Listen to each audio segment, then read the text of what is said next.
Sabato njema. Bwana ni mwema na wakati wote. Na kama tulivyoimba kwenye kwaya na wimbo huu namba 9 katika vitabu vya nyimbo za Kristo, vitabu vidogo, tunazo kila sababu za kuendelea kumtukuza na kumshukuru Mwenyezi Mungu kwa rehema na fadhili zake, ambaye anatupa fursa ya kukutanika kufanya ibada siku hii takatifu, huku akiwa ametusamehe maovu yetu na athari zake na kuwezesha kuendelea kuishi licha maovu yetu na hatari nyingi zinazotukabili. Kwangu mimi Dodoma, kama alivyosema mchungaji Joseph Mungwambi, ni nyumbani. Kanisa hili limenilea na Mwenyezi Mungu aendelee kuwabariki sana. Ninamshukuru Mwenyezi Mungu kwa rehema na fadhili zake, hata kwa kunipatia kibali na kuwezesha mimi leo niwe miongoni mwenu nikiwashirikisha neno hili la Mungu, nikiwatia moyo na kuwahimiza kuwa mstari wa mbele kwenye kazi ya utumishi. Ni kazi muhimu sana, na madhehebu haya ya dini yana mchango mkubwa sana katika ustawi wa jamii ya wananchi wa Tanzania. Mnafanya huduma nzuri kwenye sekta za elimu, kwenye sekta za afya, lakini na kutupatanisha sisi wananchi kwa wananchi, lakini na huduma upatanisho mnayoifanya wananchi na Mungu. Kwa hiyo madhehebu ya dini yote yana mchango mkubwa sana katika kudumisha ustawi wa wananchi wa Jamhuri ya Muungano wa Tanzania kupitia huduma zenu mbalimbali ambazo mnazitoa. Mna mchango mkubwa sana hata katika usalama wa taifa hili, kwa sababu tunapokuja ndani ya hizi nyumba za ibada kwa madhehebu yetu mbalimbali, tunapata kujifunza mapenzi ya Mungu, kwamba tuishi kwa namna ambayo tunapaswa kupendana sisi kwa sisi, tusameheane maovu yetu. Mungu anatufundisha tuishije. Mungu naye ana katiba yake, na katiba yake ina ibara 2. Maana kila Mungu anapokuwepo lazima kuwepo utawala wa sheria. Kule mbinguni kuna utawala wa sheria na hata hapa duniani aliweka utawala wa sheria, na akaweka hiyo katiba yake. Katiba yake ikiwa na ibara 2. Ibara ya kwanza ikielekeza tumpende yeye kwa moyo wetu wote, kwa akili zetu zote, kwa roho zetu zote na kwa nguvu zetu zote. Ibara ya pili ikituelekeza tuwapende jirani zetu kama tunavyojipenda sisi wenyewe. Katika hiyo katiba zinatungwa sheria 10 ambazo tumezoea kuziita amri 10. Ukisoma kile kitabu cha Kutoka sura 20 zimeandikwa hizo sheria 10. Na baadaye kuna kanuni. Kanuni unaziona kitabu cha Kutoka sura 21 hadi ya 23. Na hizi katiba na sheria na kanuni ndizo ambazo waamuzi walizitumia kufanya maamuzi mbalimbali, na kwa hiyo zikaonekana hukumu. Ukisoma kitabu kile cha Kumbukumbu la Torati na vitabu vingine, unaona si sheria tu, lakini pia kuna hukumu za Mwenyezi Mungu. Na katika mazingira kama hayo, na hata sisi katika mataifa ya binadamu sasa tuna utaratibu huo. Kwa tunao katiba ya nchi, lakini ziko sheria mbalimbali zinazotungwa na zikizingatia hiyo katiba. Sasa haya madhehebu ya dini yanatambuliwa katika ibara ya 19 ya Katiba ya Jamhuri ya Muungano wa Tanzania, na haki zao za kufanya ibada na kutangaza dini.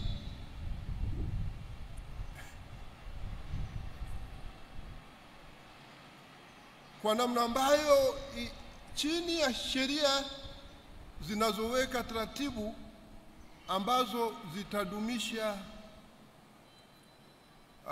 usalama wa jamii, maadili ya jamii, amani katika jamii na umoja wa kitaifa. Kwa ni washukuru sana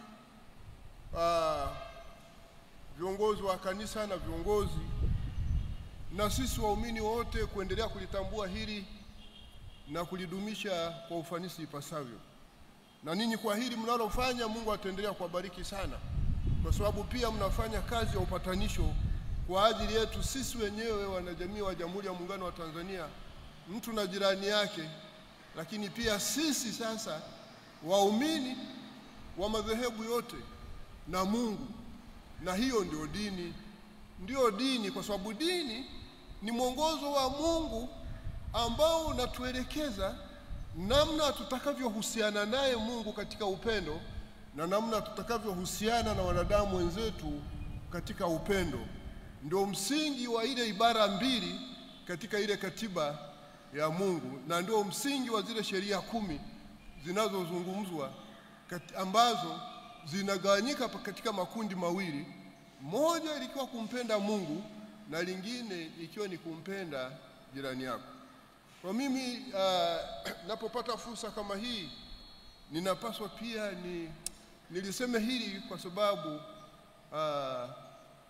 lina mchango mkubwa sana katika maisha yetu, na taifa hili limefika hapa kwa sababu ya hiyo. Na tunawashukuru watangulizi wa taifa hili kutuwekea utaratibu huu. Umetufanya Jamhuri ya Muungano wa Tanzania kuendelea kuwa wamoja, tukiishi mtu na jirani yake kana kwamba hatuna tofauti.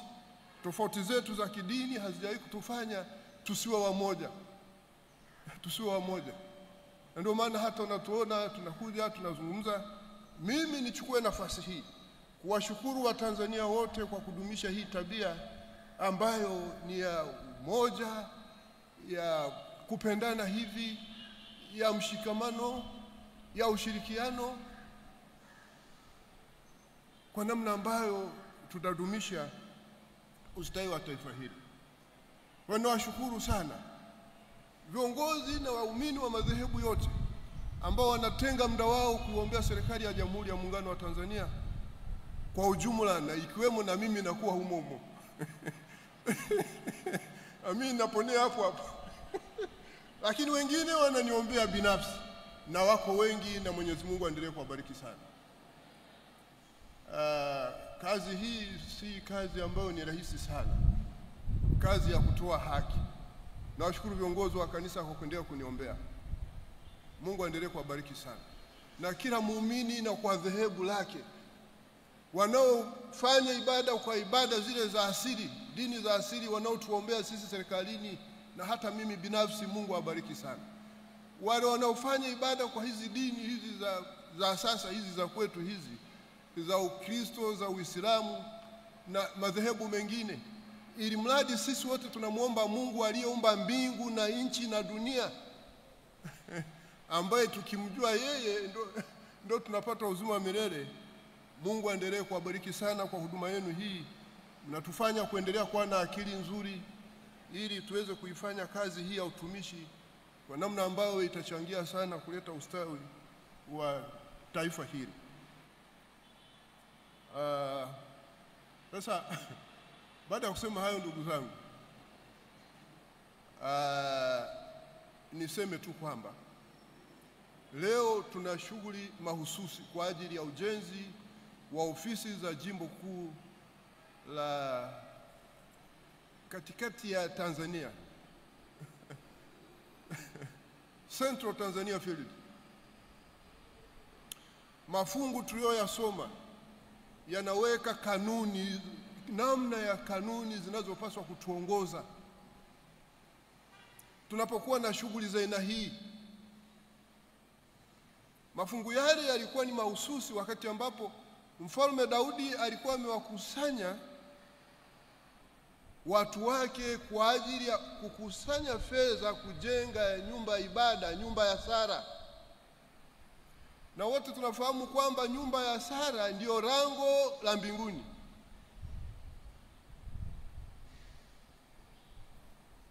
Na tunachokiona zile kanuni zilizoko pale mkizisoma, sitazirejea zote. Kwanza walianza na kudhamiria kuiwa kuijenga ile nyumba ya Sara. Yaani ukitaka kufanya kitu kwanza lazima uiwe. Hasa kwa Kiswahili kuiwa, kwa Kiingereza kuiwa ni nini? Uiwe. Kutaka kuona kitu fulani kinafanyika. Na alipoona kwamba kulikuwa na umuhimu wa kujenga hiyo nyumba ya Sara, akaanza kuweka akiba kwa ajili yake. Alafu ile akiba akaenda akaitoa akiwa amewashirikisha na viongozi wengine wa mbali ya makabila yale wa Israeli. Na wakaenda wakatoa. Na wakatoa kwa hiari. Na kwa sababu alitoa kwa hiari wakafurahi kwa hicho walichokifanya. Na kwa sababu alifurahi wakamtukuza Mungu, wakafanya ibada ya kumshukuru. Na baadaye wakamuhimidi kwa sababu alitambua kwamba wao ni nani. Wao ni nani hata wamtolee. Kwa sababu vitu vyote ni vya kwake. Ukisoma hiyo Mambo ya Nyakati wa Kwanza sura 29 mstari wa 11 na 12, Mfalme Daudi anazungumza, ufalme ni wako, heshima ni yako, utukufu ni wako, vitu vyote vilivyoko mbinguni na nchini ni vyako na vinatoka kwako.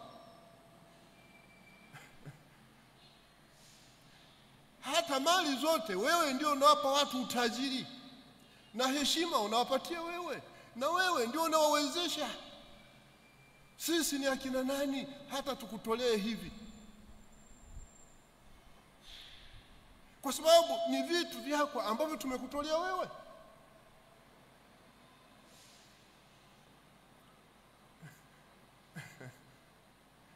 Wakamuhimidi Mungu, wakamshukuru, wakamtukuza kwa hilo alilowawezesha. Yaani wametoa vitu wamemrudishia, wanafurahia. Mpango huu wa ujenzi wa makao makuu ya jimbo hili la kanisa Central Tanzania tunao wa muda mrefu. Tunazo taarifa mikoa yote hii, eneo lote hili linalofanya Central Tanzania Field. Kwa uzoefu wangu ni mikoa miwili, mkoa wa Dodoma na mkoa wa Iringa, na ile wilaya ya Kiteto iliyoko mkoa wa Manyara. Tumekuwa na taarifa kiasi gani katika hii tu shughuli ya siku ya leo? Tumekuwa na taarifa ya muda upi? Tangu lini tulipojua sisi waumini wa kanisa hili kwamba tuna shughuli hii leo tarehe 27 mwezi wa 9? Tulichukua hatua gani? Je, tuliwiwa kwamba tuna shughuli hapa inatuhusu? Je, tulianza kuweka akiba kwa ajili ya hii kwamba kuna siku 27 mwezi wa 9 tuna shughuli? Ulianza kuweka akiba?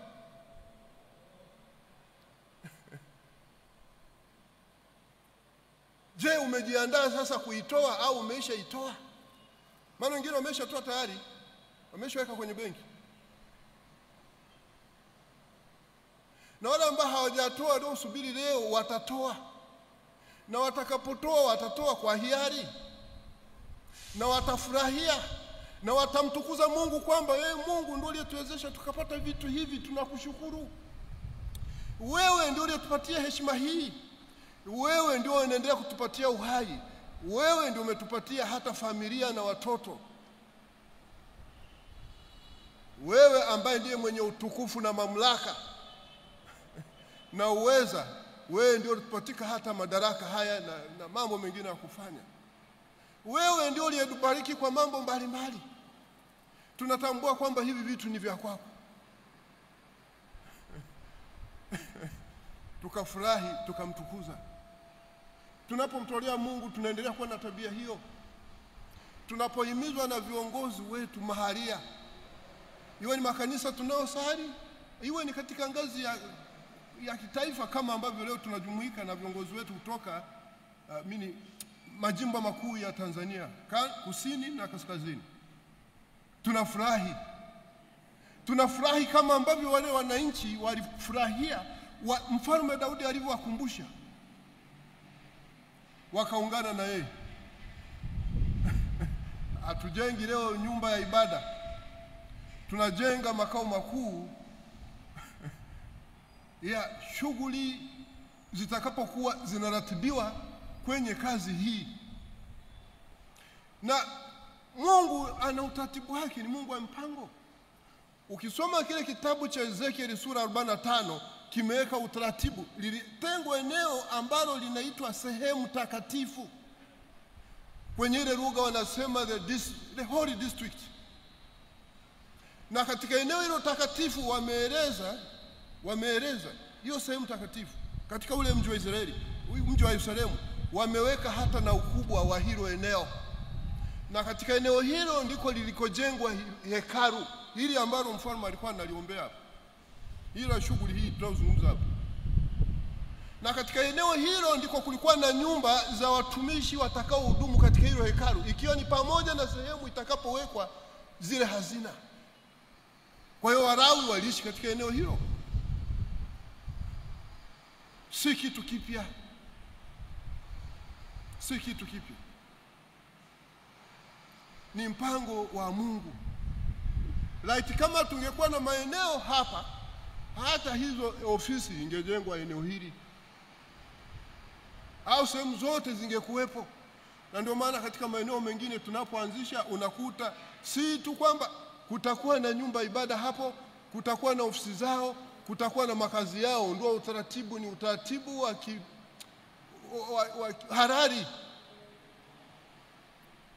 Wakati fulani tunaweza kukaa tunaweka mkazo sana tu kwenye ujenzi wa nyumba za ibada, tunakasahau kwamba ili shughuli zifanyike kwenye ibada lazima kuna kuwepo na ofisi zitakazotumika kuratibu shughuli hizo za uendeshaji wa ibada, na namna coordinate na kuorganize watu wa Mungu hawa wafanye ibada kwenye maana ambayo ni ya utaratibu na kuratibu mipango ya maendeleo ya kanisa.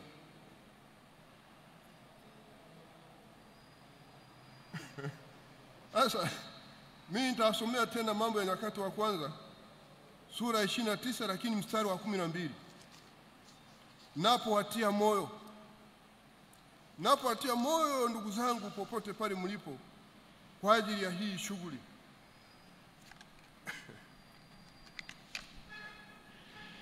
Katika Mambo ya Nyakati wa Kwanza 29 mstari wa 11 na 12 ninarejea neno hili kama mchungaji Mvanga alivyokwisha lisema. Na huyu anayezungumza ni mfalme. Kwa tunajua wafalme wana mamlaka, wana madaraka, wana utukufu na vitu vingine vingi. Watu wengi wana matamanio ya kuwa viongozi, wawe na madaraka, wawe sijui na utukufu, kila wanakopita waitwe waheshimiwa, this kind of things. Huyo anayezungumza maneno haya sio mtu wa kawaida kama mimi, ni mfalme. Ikiwa ni mfalme anaona hiki kitu, tena sio mfalme wa kawaida tu, mfalme aliyekuwa na uhusiano mzuri sana na Mwenyezi Mungu.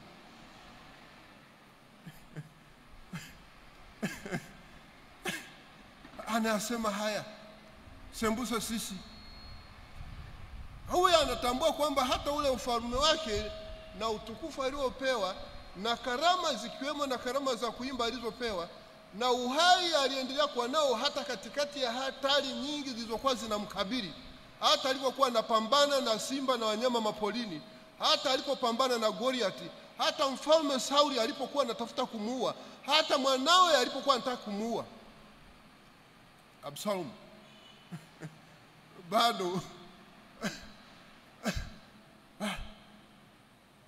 anampa henzi, anamwenzi Mungu. Sisi tumepitia changamoto mbalimbali katika maisha yetu, na wengine tumebarikiwa kila moja kwa namna yake. Wengine wana baraka kubwa sana pengine kuliko baraka nyingine zozote, baraka za afya njema. Watu wanaona hiyo sio baraka, wakati wote tunahitaji kuendelea kuishi.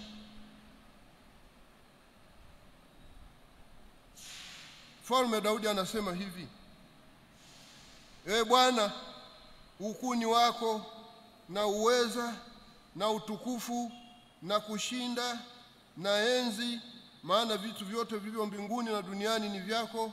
Ufalme ni wako, ewe Bwana, nao umetukuzwa mkuu juu ya vitu vyote. Utajiri na heshima hutoka kwako wewe, nawe watawala juu ya vyote. Na mikononi mwako mna uweza na nguvu, tena mkononi mwako mna kuwatukuza na kuwawezesha wote. Naposoma maneno haya hapa, nani hana hitaji katika haya niliyosoma leo? Nani hana hitaji katika haya niliyosoma leo? Nani kati yetu hataki mali? Tunajua mali hupatikana kwa kufanya kazi. Ile amri ya 4, ikumbuke siku ya Sabato. Amri ya 4, utafanya kazi zako zote kwa siku 6, kwa sababu mali hupatikana kutokana na kufanya kazi. Lakini siku ya 7 ni Sabato ya Bwana, huyo aliyekuumba. Kama utataka kuwa na mali, lazima tufanye kazi. Na kimsingi, kwa imani yangu mimi, imani yangu sijui kama ni imani zenu ninyi, mafanikio yote yamejengwa hapa. Kwa sababu hapa ndipo utakapofanya kazi utapata mali. Utalima, utavua, utafuga, utaenda ofisini na kalamu, utafanya biashara, shughuli yote halali. Utakuwa ni fundi seremala, shughuli yote halali. Hapa ndipo utakapopata mali kwa kufanya kazi. Na hata ibara 25 ya Katiba ya Jamhuri ya Muungano inasema mali hutokana na kufanya kazi. Hili hatuhitaji kulifundisha. Lakini huyu mtu anayefanya kazi wakati akimtumaini na kumtegemea Mungu, kwamba nakimuomba Mungu abariki hiyo kazi ya mikono yake, na akitambua ukuu na umuhimu wa Mungu kumrejeshea sadaka kwa ajili ya miradi mbalimbali, ikiwa ni pamoja na nyumba za ibada, ujenzi wa mashule, ujenzi wa hospitali, ujenzi wa maofisi kama haya tunayotaka kujenga au tunayojenga. Huyu mtu anayepata mali hii kuwasaidia binadamu wenzake wenye shida. Mathayo 25 mstari 31-46. Mungu atambariki.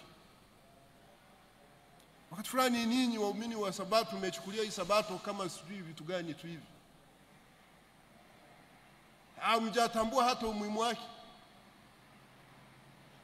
Utakuta watu wengine nao wamepiga magoti, wanasugua huko, wanamuomba Mungu, sijui wanaenda kwa watu wengine waombee, sijui na wapate mali. Mali zinapatikana kwa maombi.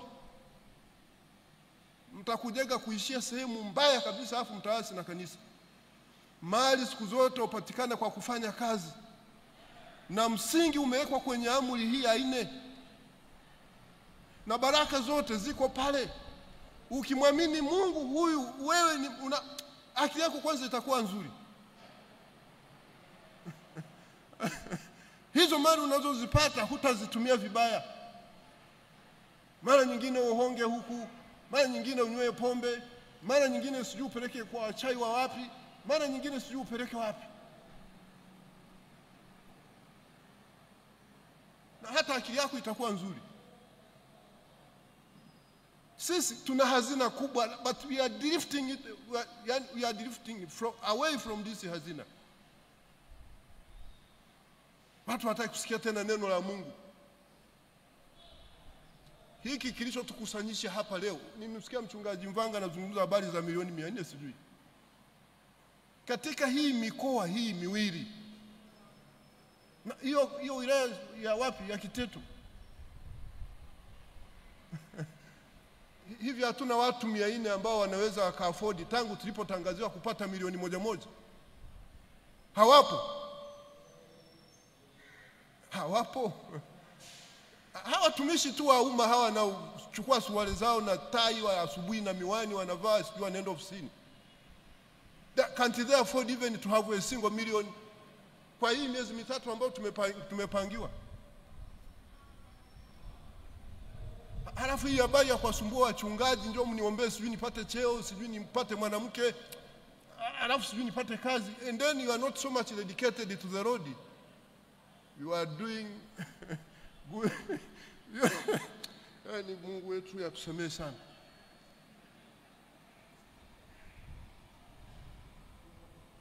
Na ingi tumewafanya wachungaji na viongozi wa dini wanaotuhimiza kuwa adilifu kama kituo cha polisi.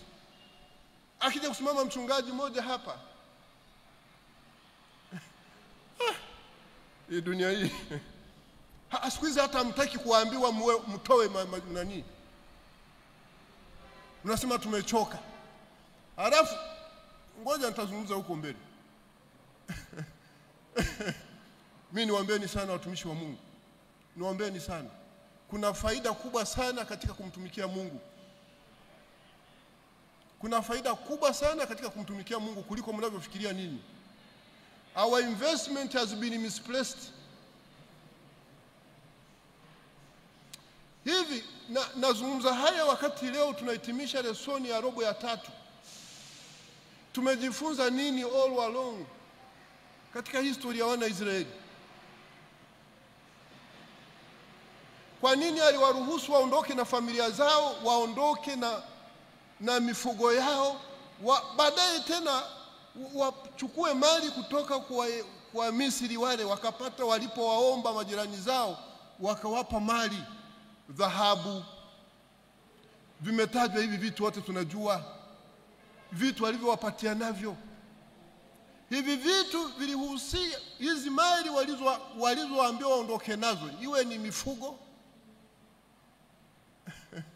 Hizi ziwe ni mali hizi kama za kawaida hizi kama fedha, dhahabu na vitu vyote ambavyo tumesoma walipewa na wale majirani zao.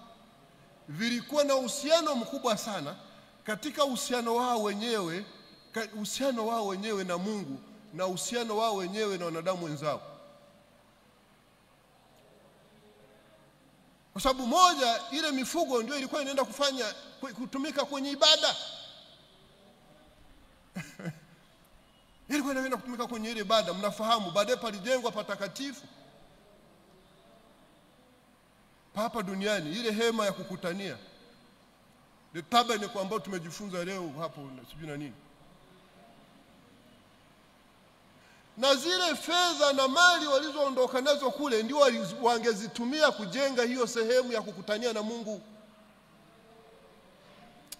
Shida tulionayo na hasa sisi, mimi nazungumza ninyi na wafahamu, sizungumzi watu wengine.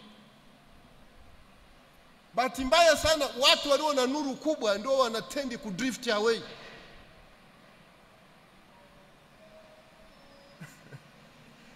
Mali tulizonazo, wale jamaa walipaswa wajue kwamba wazitumie katika kujenga mahusiano yao na Mungu, mahusiano yao na wanadamu wenzao. Wao wakazitumia kujenga sanamu la kufanyia ibada. Mungu anapokubariki kwa ajili ya kujenga uhusiano wake na yeye, ujenga uhusiano wako na mwanadamu mwenzako, anategemea matunda, na hasa ni kama ni baraka za mali. Wao badala kuweka hizo fedha na mali walizonazo, waje wazitumie kwa ajili ya kujenga nyumba ya ibada, ile hema ya kukutania ambalo litakiwa lijenge kwa mfano wa hekalu huko mbinguni, na baadaye likaja likajengwa hekalu na hiyo. Kabla ya kujenga hilo nani, wao wakazitumia kwa vitu vya ovo, wakatengeneza. Ukisoma kitabu cha Kutoka sura 32 kinaandika kwamba wakatengeneza yule ndama wa dhahabu. Wanawake hawa wanakuaga na mapambo yao, wakavua yale mapambo ya dhahabu, wakavua zile bangili, wakavua kwenye hereni, wakatengeneza ndama za dhahabu, wakaanza kulisujudia, wakasema eti wewe ndio uliyetukomboa kututoa kwa Misri, nyumba ya utumwa. Dusting na vitu kuna nini hapa? Kama ambavyo leo sisi Mungu akitubariki tukapata vyeo, tukapata mali, sisi tukapata wanaume, tukapata wanawake na vitu vyovyote vile vyema, ikiwa ni pamoja na elimu na hata afya njema. Tunatumia vibaya hizo karama Mungu alizotupatia kwa vitu ambavyo havitusaidii, na adhabu yake ni kifo. I'm going to share with you this fact. Kile alichokifanya pale kilimkasirisha Musa, kilimkasirisha Mungu. Na kama si kwa sababu ya intercession ya Musa, kama si kwa sababu ya huduma ya upatanisho ya Musa, Mungu alikuwa tayari kukifuatilia mbali kizazi chote kile. Mnafahamu, sitaki kuyarudia haya, kwa sababu yajifunza tujuzi tu hapa. Mnafahamu sasa. Atupasi kuna somo pale. Musa akaingilia kati, akamuomba Mungu, Mungu, afadhali basi mimi naomba wasamehe, rasibo nifute kwenye kitabu chako cha uzima. Mungu akamsikiliza. Naomba kuwashauri watumishi wa Mungu, tunapotumia mali na baraka na karama ambazo Mungu ametupatia kinyume na kile alichokusudia kiwe kwa ajili hiyo, kuna adhabu kubwa sana, na adhabu yenyewe ni kifo. It is a matter of timing. Tutaendelea kuishi kwa sababu ya rehema tu, lakini kimsingi tunapaswa tufe pale pale. Ila kwa sababu ya wingi wa rehema na fadhili za Mwenyezi Mungu, kama zinavyotamkwa katika Zaburi 103, ndio maana tunaendelea kuishi, lakini pia iwe fursa ya kufanya matengenezo. Ndio adhabu tu. Sasa lakini angalia watumishi wa Mungu hawa. Tunapoenda sasa kwenye Kutoka sura 25 au Kutoka sura 35, kusanyiko lile tena linapo kwa ajili ya kujenga nyumba ya patakatifu ambapo Mungu atakuwa anajumuika nao, wanatoa tena zile mali wameshajifunza. Tena Mungu anasema ni kwa Kutoka sura 25, yule mtu ambaye moyo wake wampa kupenda ni hiari. Kwa Mambo ya Nyakati tumesoma, wanasisitiza, Daudi anasema nimekutolea kwa hiari, na watumishi wako nao wamekutolea kwa hiari. Mungu halazimishi. Mungu halazimishi. We have got to understand and appreciate the essence of this offering. Wewe ndio sadaka. Halafu ufanye maamuzi wewe mwenyewe, hakuna mtu atakaye kulazimisha. Na mimi hii biashara wasifanye. Hii biashara kulazimisha watu sijui namna gani, utapambana na hali yako wewe mwenyewe mbele za Mungu. Haiwezi kupoteza muda wangu kushawishi watu kwa kitu ambacho wanakijua. Yaani mimi niambe usimeleta hapa pesa sijui tu na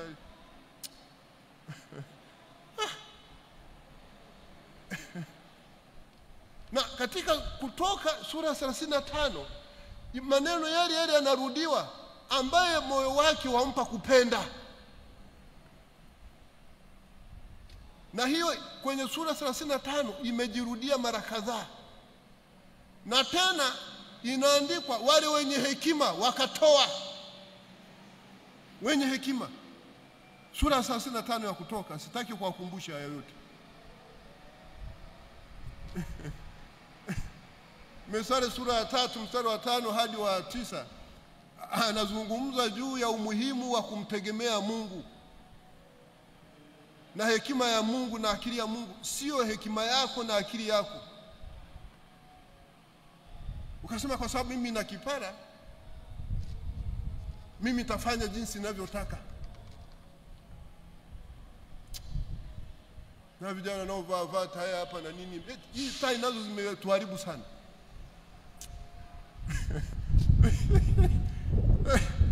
Na vijana wanaovaa tai hapa, hawa wanacheka. Sasa ni rafiki zangu tunafahamiana nao, wameshanielewa, wana matatizo ya problems. Siwaone hizi na tai zao, wana matatizo ya problems. Mtu akishakuwa na matatizo ya problems, sisi lazima tumsaidie, na ndicho ninachokifanya hapa. You guys are going to be serious this time around. Najaribu kuwa share na ninyi uzoefu wetu katika kufikia hatua hizi.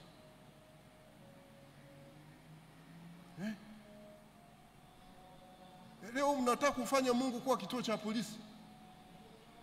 Kuvaa tai kwenda kanisani mpende, mkiambiwa mtoe kwa alafu vyao mpende. Utajiri mpate, kuitwa heshima mtaki kuitwa heshimiwa. Yale yote yaliyoorodheshwa na Mfalme Daudi kwenye Mambo ya Nyakati wa kwanza sura 29 mstari wa 11 na 12. Alafu anapokuja kuambia mfanye hivi hamtaki. kwenye hiki kitabu tunachokiona ni kwamba wale watu wa Mungu walitoa na mpaka ikafikia hatua Musa akamwambia, jamani, sasa imetosha.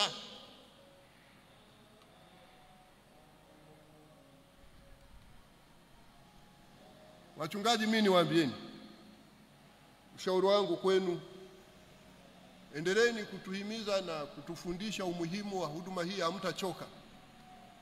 Lakini hao jamaa wakitugomea, achana nini nao, itakula kwao.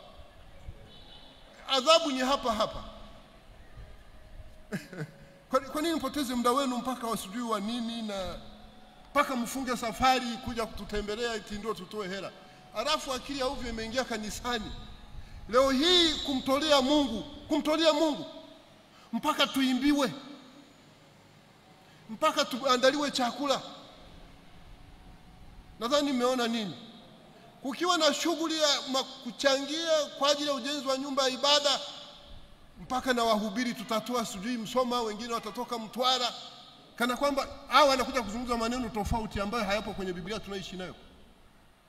Halafu tunaingia tena gharama. Kwa hiyo kitaandaliwa hapa chakula. Natoa tu mfano makanisa mengine, sijui hapa kama mnajenga hii nyumba na ninyi mmefanya hivyo vitu. Zitaletwa na kwaya nyingine. Hii kwaya Ujasiri naifahamu, wanaimba vizuri, na sasa wanaendelea kuimba vizuri zaidi kuliko hata wakati ule. Na ninyi Ujasiri, Mungu aendelee kuwabariki sana. Mmekuwa watu wazuri, na hata uimbaji wenu mimi na utambua.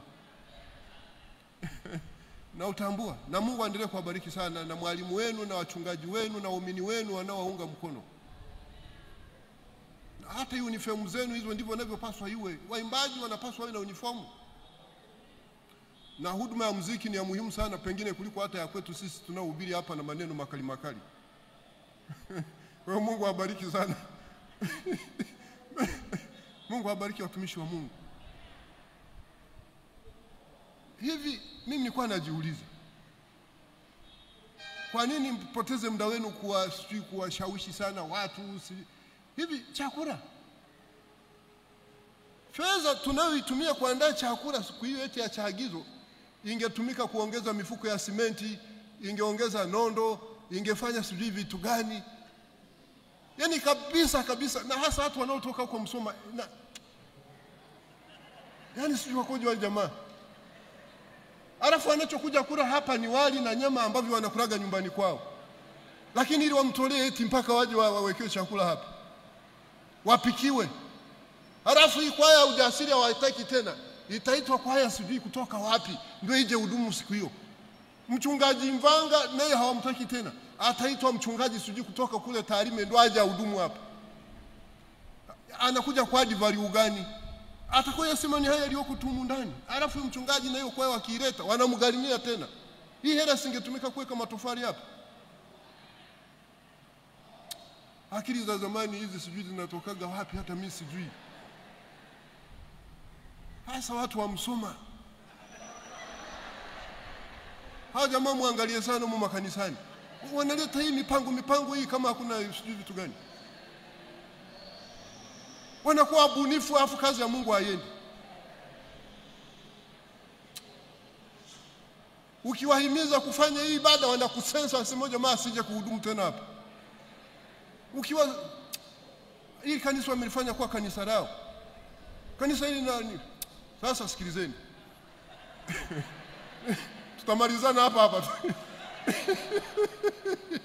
Kazi ya Mungu lazima tuambizane ukweli ndio unaoponya. Watakase kwa ile kweli, neno lako ndio kweli. Hitaji letu kubwa sisi binadamu ni uzima. Hitaji letu, narudia hiki kitu, hitaji letu sisi binadamu ni uzima. Hitaji kubwa la mwanadamu ni uzima. Na hapo sijazungumza uzima wa milele, uzima tu wa hapa duniani.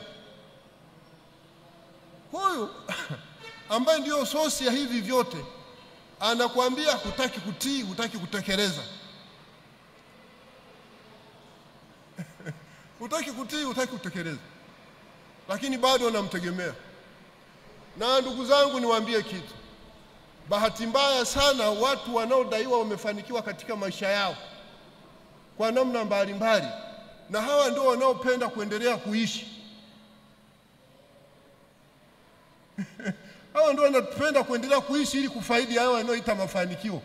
Hawa ndio ambao wanakuwa mstari wa mbele tena kutaka kuwa karibu na kumtii huyo ambaye ndio chanzo na mwezeshaji wa kuendelea wao kuishi. Ndivyo ilivyo, nitasomea kwenye Biblia hapa baadaye. Sasa si nimesomea ile katiba ya Mungu, zile ina ibara mbili, kumpenda Mungu na kumpenda mwanadamu. Si ndio hiyo katiba yake? Sasa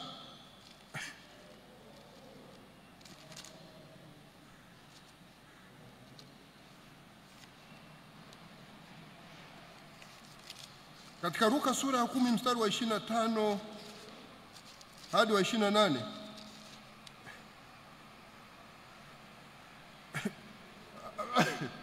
hivi ili kanisa lina wanasheria jamaa bana. Jamani, hii kazi sasa Mungu anihurumie tu. Sasa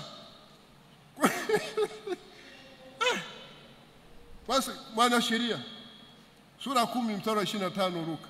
Na wakati huo mtasoma Mathayo sura ya ndani ya 22 mstari wa 34 hadi wa 40.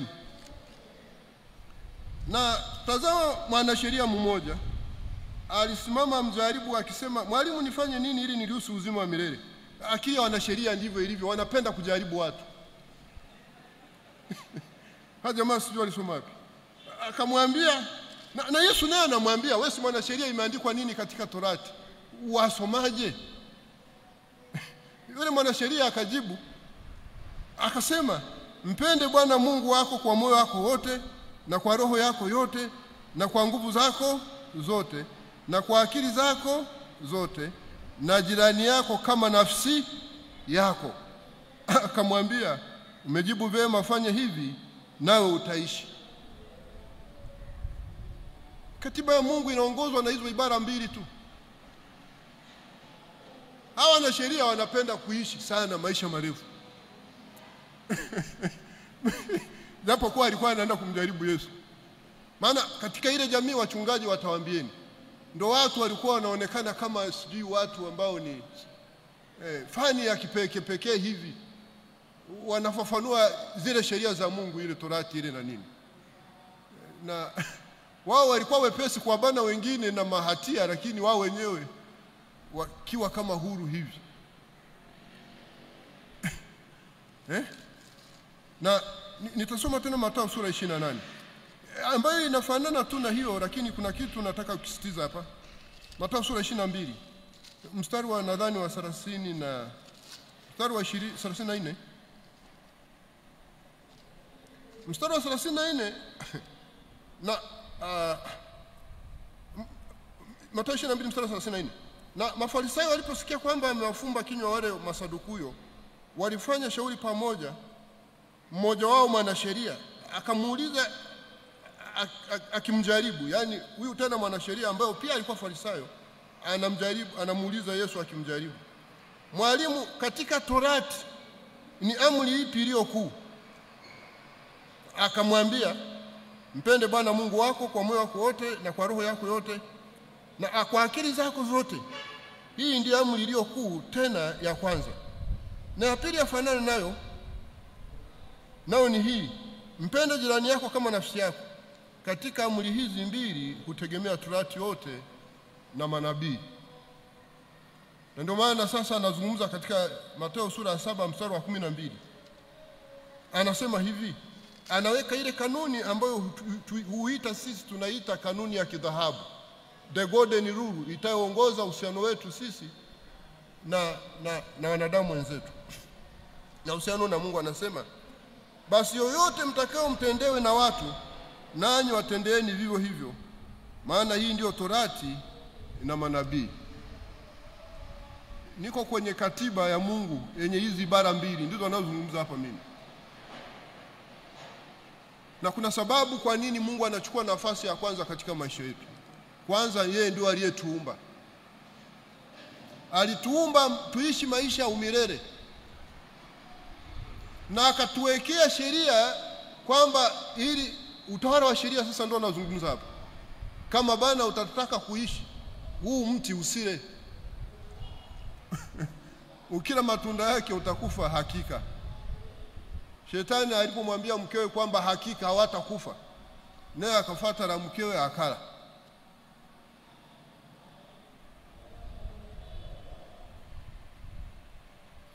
Lakini la pili, hata licha ya kuasi, Mungu tayari alikuwa na mpango wa ukombozi ili tuendelee kuishi kwa rehema na fadhili zake.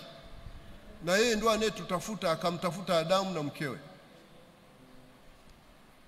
Na wiki hii tumeyasoma haya Mungu anavyojumuika na sisi maskani, lakini pia hata kupitia mwana wake Yesu Kristo.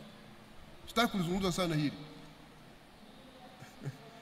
Na tunaishi kwa rehema na fadhili zake. Mkitaka kuzitambua, kila mmoja akijipima kama mimi ninavyojipima siku zote, kwenye Zaburi 103 ni nani atabaki salama pale? Rehema na fadhili za Mwenyezi Mungu.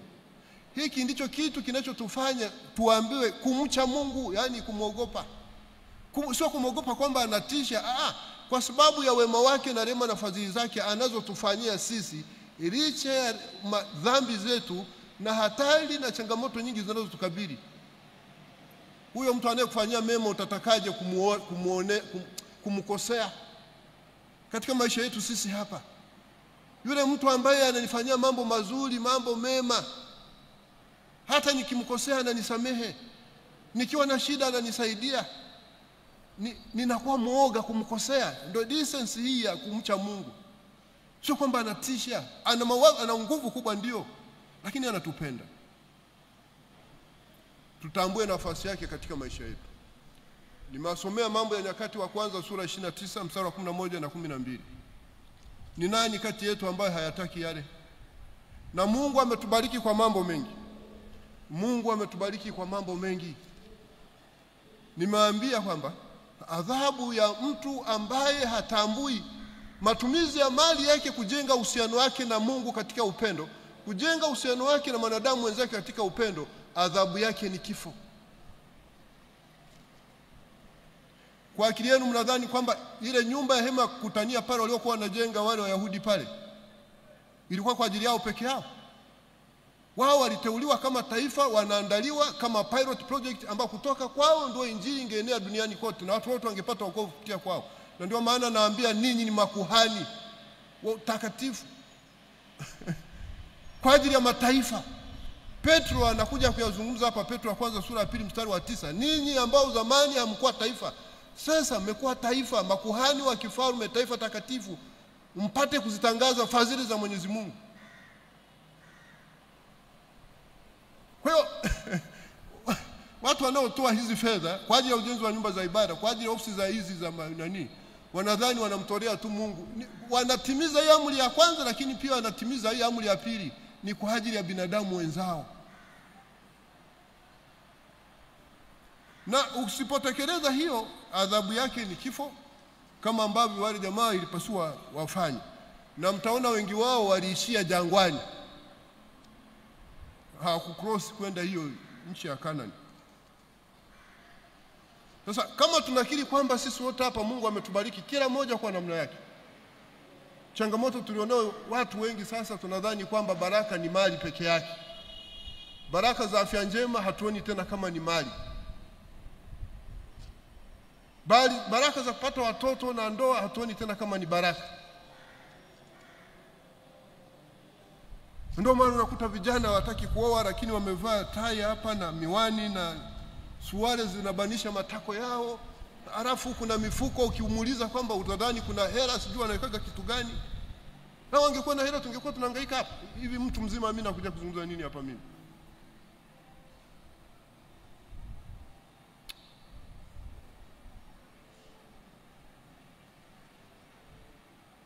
Jamaa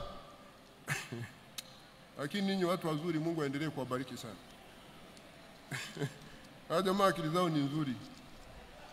Na wakati fulani nilikuwa nafanya nao kazi hapa, naona wako hapa, wanajua mwingine yuko hapa anaitwa Newland. Tulikuwa tunapiga nao injili hawa jamaa makanisa mbalimbali. Hao akili zao ni nzuri. Sasa mimi leo nawaimarisha ili akili zao ziendelee kuwa nzuri. Yaani wewe unafikiri kuoa sio baraka? Baki hivyo kama utapata na hizo mali zenyewe na kazi. Hilo ni somo la siku nyingine, wakati sasa tuna muda wa kutosha. Sasa Mungu ametubariki kwa vitu mbalimbali. Ninarudi kwenye Mambo ya Nyakati wa kwanza sura 29 mstari wa 11 hadi wa 12.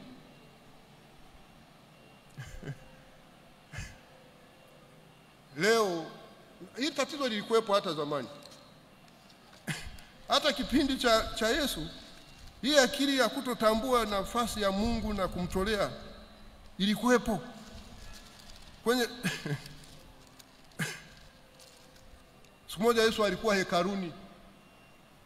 Watu wakawa wanapita wanatoa sadaka. Mara akapita mama moja mjone akatoa hela kadogo.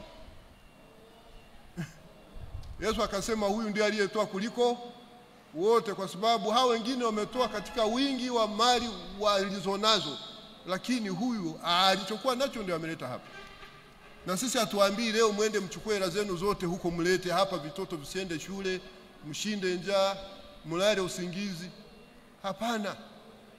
Katika mali ambazo Mungu ametubariki, formula yake imeendelea kuwa ya so much generous kwetu sisi. Katika ile 10% ile kwenye zaka, kama ni 100%, anachukua tu 10%. Alafu hivi vingine, sadaka nyingine ya kawaida ni free ride, chochote ambayo moyo wako akupa kupenda. Alafu bado tunaleta shida chungu nzima, utafikiri tumetoka kule Msoma. Yaani visingizio vimekuwa vingi. Sasa watumishi wa Mungu, kwenye Luka sura ya 12, changamoto inayotajwa ya kwanza na Yesu wakati tumebarikiwa na vitu vingi hivi, na kwenye mstari wa 33 anasema viuzeni mlivyo navyo mlete sadaka hekaluni. Changamoto ya kwanza aliyoona kwa watu wa Mungu hawa ilikuwa ni uchoyo, ubinafsi. Luka 12 mstari wa 15.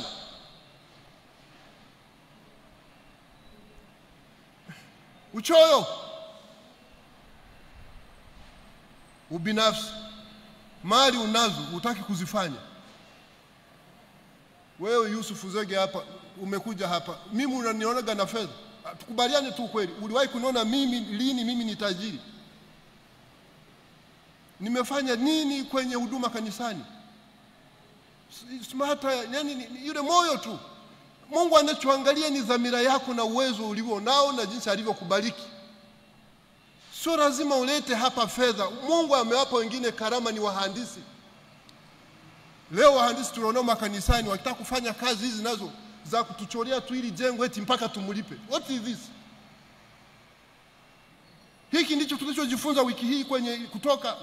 Wale waliokuwa wanajenga, Mungu hakusema hawa, aliwapa Roho Mtakatifu wale wataalamu wajenge majengo haya, wafanye hivi na hivi. Yaani mimi mhandisi na architect tunajenga kanisa zuri kama hili au maofisi, si ndio karama yangu ile? Huyu mzee Rusungu tulikuwa naye hapa mwaka 1996. Mwaka 1996 tunasali hapo. Tulikuwa na lesoni inaitwa spiritual gifts, karama za roho. Nakumbuka hiyo lesoni nayo nyumbani kwangu.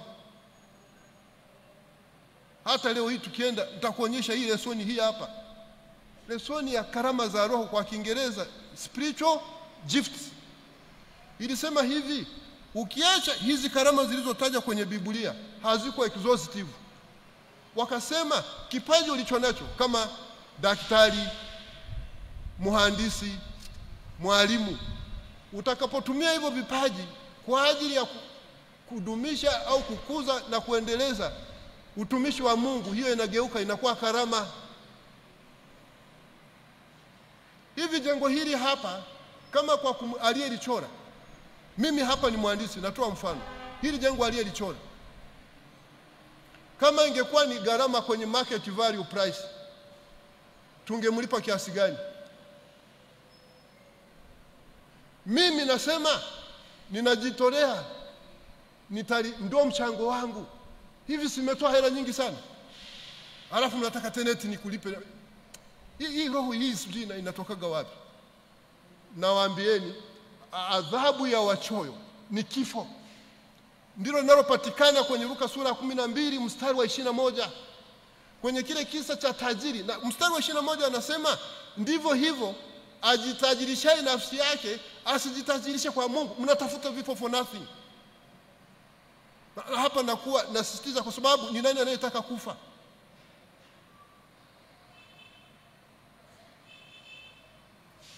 Sababu ya pili, uhaba wa imani. Mstari wa 28 wa Luka sura 12. Uhaba wa nini? Wa imani. Nikitoa hiki sijui nini, mambo yangu hayataenda vizuri, sitanunua matofali sijui kumalizia nyumba yangu, nitapungukiwa na hela ya posa. Kwanza siku hizi mnaposa hata mali zenyewe naona wamerahisisha sana. Wachungaji waacheni tu, wahimizeni hao jamaa watoe mahali, ni faida kubwa. Mswali ndekeza hapa eti sijui mahali gani watoe. Yule bwana alitumikia yule bwana pale sijui miaka mingapi na vitu gani pale, yule Yakobo. Uhaba wa imani. Hivi Mungu huyu mnamwamini? Hivi kweli mnamwamini jamani?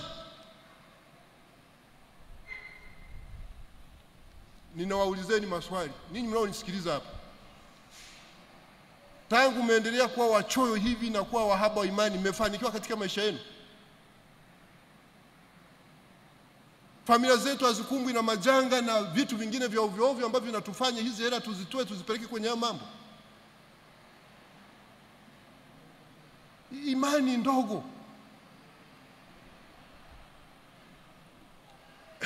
Ndio maana katika mstari wa 33 wa Luka sura 12 Yesu anawaambia hivi, viuzeni mlivyo navyo mlete sadaka. Alichukua najua wanavyo vitu vya kuleta kanisani sadaka, lakini hawataki. Hapo ndipo unapopata uchoyo.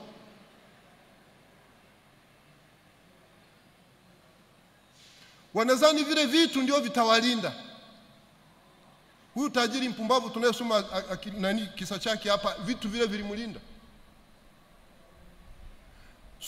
Mstari wa 30 inasema hazina yako ilipo ndipo na moyo wako utakapokuwa.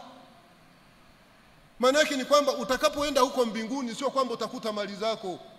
Maana yake ni kwamba where did we invest? Mali nilizokupatia. Tena kwa neema tu. Sio kama ulistahili. Ulizituwekeza wapi? Uliziwekeza kutambua nafasi ya Mungu na mamlaka yake na rehema na fadhili zake, ukaitumia katika kujenga ufalme wake. Uliwatendeaje watu wa Mungu waliokuwa wanakutana nao?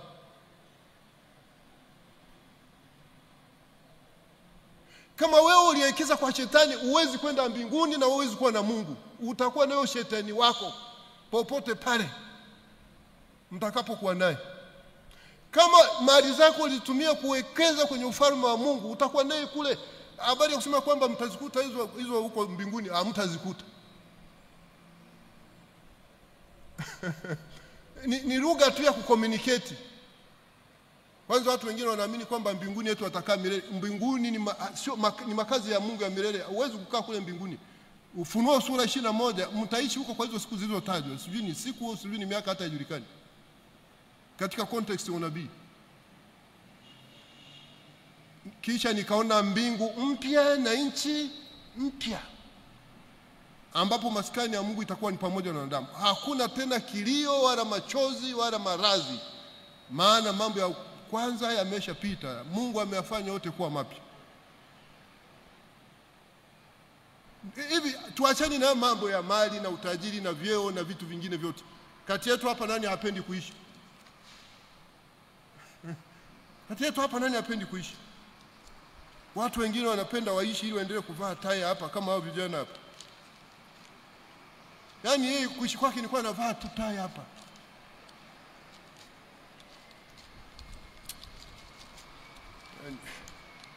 Yaani mimi kwa sasa, kwa sababu nimesha kuwa mtu mzima, lakini ninapomaliza hao vijana, kwa sababu ni rafiki zangu,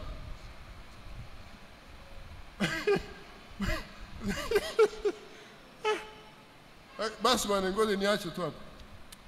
Kumbe utu uzima una faida zake.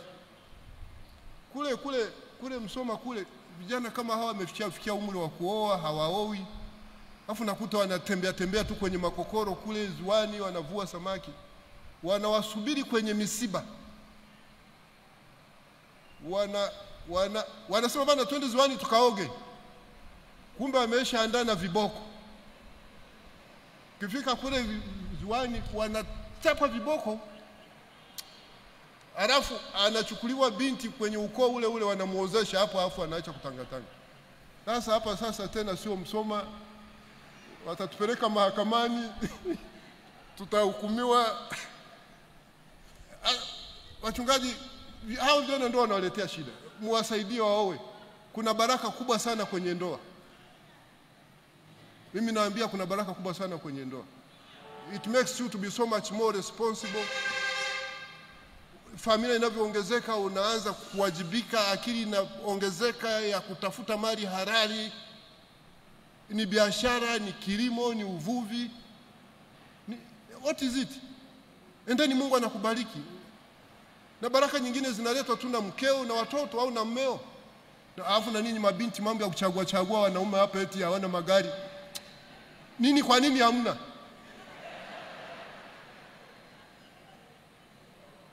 Sasa nani alisema kwamba hawa wanaume wanaovaa visuruali vifupi hapa ndio wana magari peke yake? Wewe na wewe kwa nalo basi. Alafu wengine mkishakuwa na hivyo vigari hamtaki tena kuolewa. Hilo gari ndio mume wako. Kili ya zamani hii sijui mnato. Alafu wachungaji mwe mnawaambia hao jamaa kweli kwa sababu kweli ndio inaponywa. Ninyi siku hizi hamwambii sasa hii kazi mnatuachia sisi walei. Tukishazungumza nao kutoka hapa namwambia pastor yule Mnyarukoro mwenzangu, pastor yule yuko hapa. Au wanapa pastor Mvanga hapa. Naambia bwana huyu mzee msio mnamwalika hapa. Basi mimi hata msiponialika mimi na sehemu nyingi ya kuhudumu. Waambieni ukweli hao jamaa wapone na Mungu atawajibisha nini? Atawajibisha ninyi, si ndio wachungaji wetu? Mimi nimechunga sana mifugo. Wale mang'ombe makorofi nikwaga na chapa na viboko. Na wale mbuzi wanaenda kukula mazao ya watu. Sasa jamani, napomaliza nataka kusema hivi. Nawapeleka kitu kimoja hapa kwenye Mathayo sura 19 mstari wa 16 hadi wa 22. Hapa tunakiona kitu kisichokuwa cha kawaida.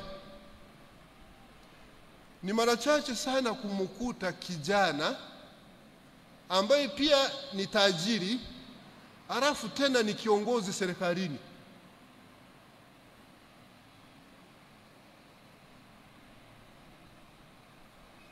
Ni kijana, ni tajiri, ni kiongozi serikalini. Huwa ni kwa nadra sana. Na mtu huyu katika vigezo vya kidunia tunamchukulia kwamba alikuwa amefanikiwa sana. Mtu aliyefanikiwa na hii anataka kuendelea kuishi maisha marefu.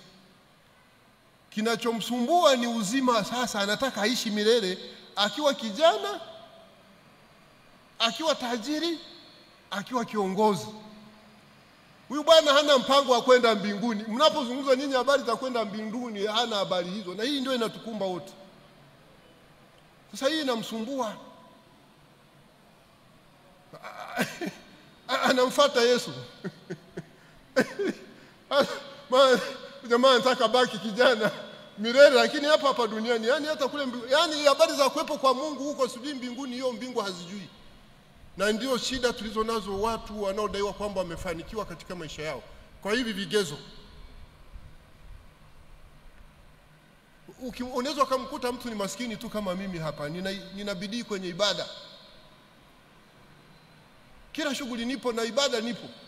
Lakini siku zikinitembelea mfukoni na kwanza nakuvaa na tai, humu tena siji. Wachungaji nao wananiacha. Wanasema huyu ameshapotea. Sasa nitapotea, nitafuteni tu. Si ninyi ni wachungaji? Mchungaji gani ambaye kondo wake akipotea haendi kumfuata?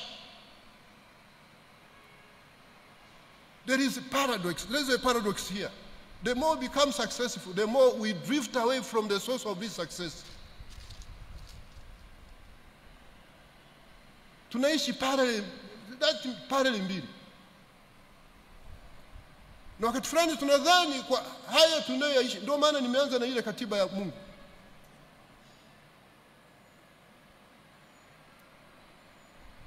Huyu bwana alichokuwa anafanya ukikiangalia unaona alikuwa sawa kwenye hali ya kawaida ibada, basi haikuwa hivyo. Kwa hiyo nitasoma hapa, anamwendea Yesu anasema hivi, na tazama mtu mmoja akamwambia, mwalimu, nitende jambo gani jema ili nipate uzima wa milele? Underline jambo jema, ili nipate uzima wa milele.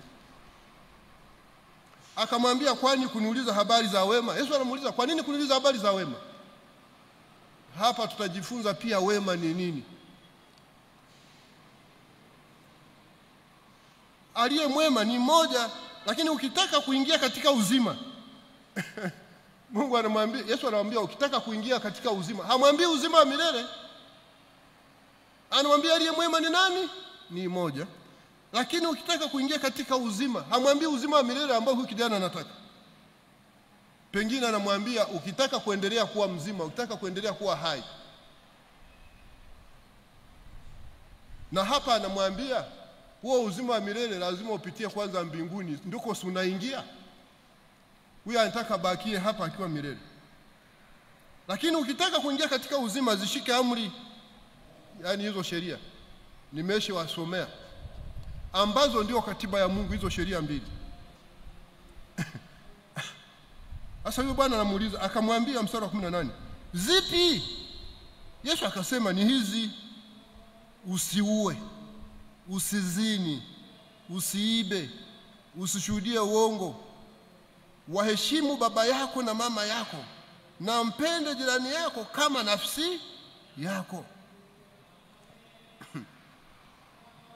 Vile kijana akamwambia, haya yote nimeyashika. Haya yote nimeyashika mimi. Nimepungukiwa na nini tena? Si ndio? Haya tumeyashika hayo. Yesu akamwambia, ukitaka kuwa mkamilifu, ana drift away tena, kuna kuja kitu kingine mkamilifu.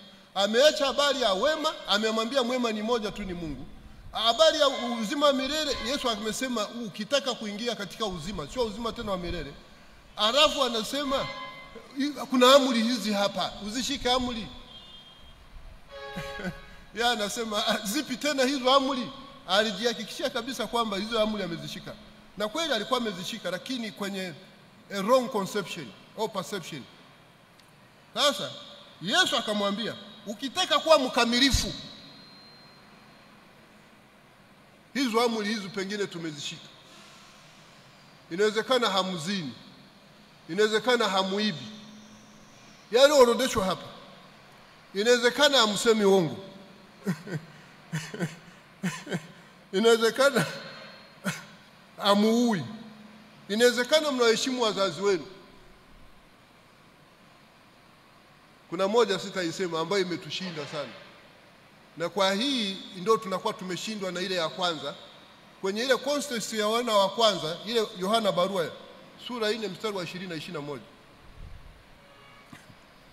Sasa anamwambia ukitaka kuwa mkamilifu, huyu mkamilifu ni mtu aina gani sasa? Enenda ukauze ulivyo navyo, uwape masikini, nawe utakuwa na hazina mbinguni, kisha njoo unifuate. Jamaa moja amri aliyoorodheshwa pale ya mwisho, mpende jirani yako kama nafsi yako, akasema nimezishika zote. Na hizi zote zile na nini zilifungamanishwa katika hii amri moja ya kumpenda jirani yako kama nafsi yako. Sasa huyu jamaa si anataka uzima wa milele. Unataka uzima wa milele, lazima umfuate Yesu. Sasa anamwambia wale mapungufu aliyokuwa nayo, anamwambia nenda ukauze ulivyo navyo vyote, halafu wape maskini ambao ndio walikuwa majirani zake, halafu nifuate. Nadhani wale jamaa wamsoma wana uzao na huyu, wana udugu na huyu jamaa. Sasa mstari wa 22 Pala huku mwanzo tumeanza na mtu mmoja. Sawa? Ndio unamfunua kwamba huyu bwana alikuwa ni kijana lakini pia alikuwa tajiri. Kwenye mafungu mengine yameongezeka, alikuwa pia kiongozi huyu bwana. Alikuwa kiongozi. Sasa yule kijana aliposikia lile neno akaenda zake kwa huzuni, kwa sababu alikuwa na mali nyingi. Yaani watu mliokuwa na mali nyingi mnataka uzima wa milele. Watu mlio viongozi mnataka uzima wa milele. Vijana mnataka uzima wa milele. Lakini hamtaki kumfuata Mungu ambaye ndiyo sosi ya huo uzima wa milele na sosi ya hizo mali. Kuna fundisho kubwa sana hapa wachungaji. Huyu bwana kwa kutotaka kumfuata Mungu alikuwa anakufa. Angeupoteza huo ujana wake, angeupoteza utajiri wake, angeupoteza uongozi wake, kwa sababu hicho anaye na asili ya huo uzima ndio anayemwambia nifuate. Ndivyo wengi tulivyo wote hapa, pengine hata na mimi nikiwemo. Kadiri tunavyo Mungu anavyotubariki tunafanikiwa, ndivyo hivyo hatutaki kujifungamanisha na kujifukanisha, kujishikamanisha na Mungu ili hayo mafanikio ayaendeleze. Wiki hii kama si wiki iliyopita tumejifunza utukufu. Tunapataje ule utukufu?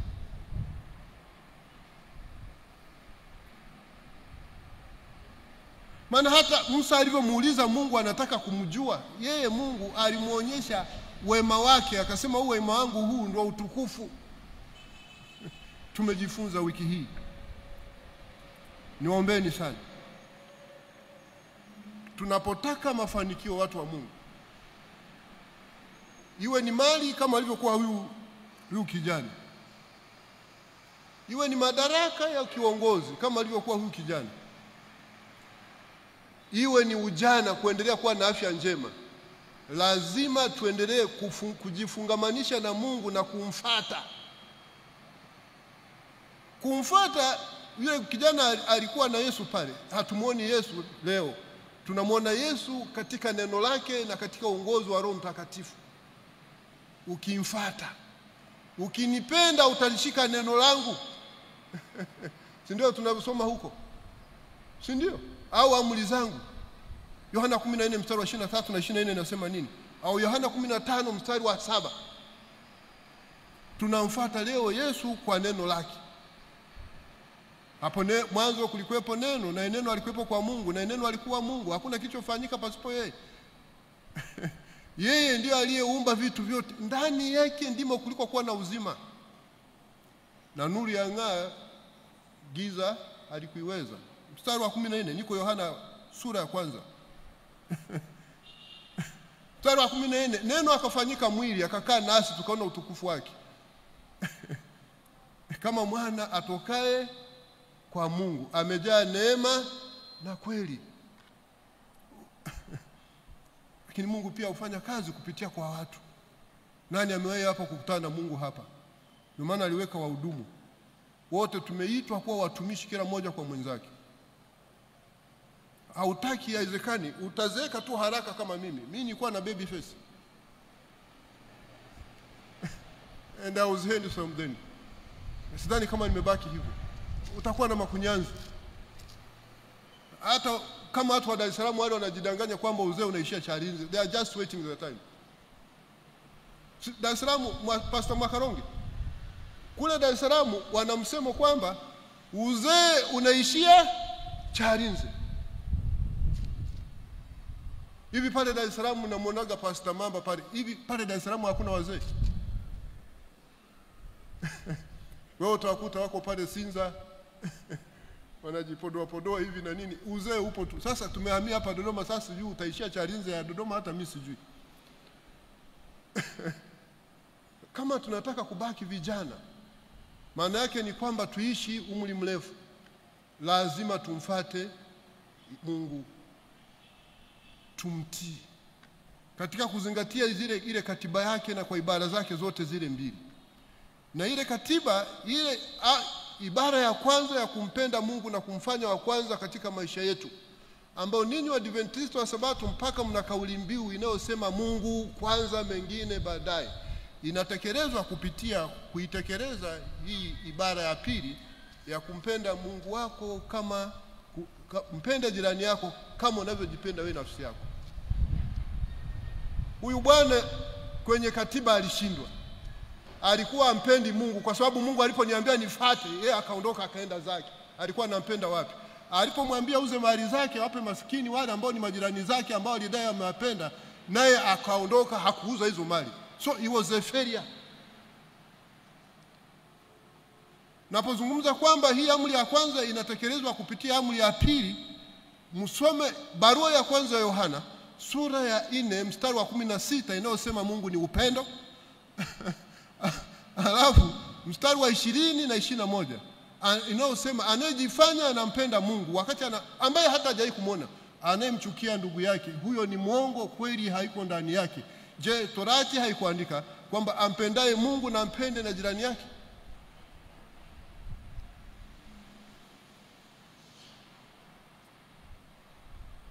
Baada ya kusema haya,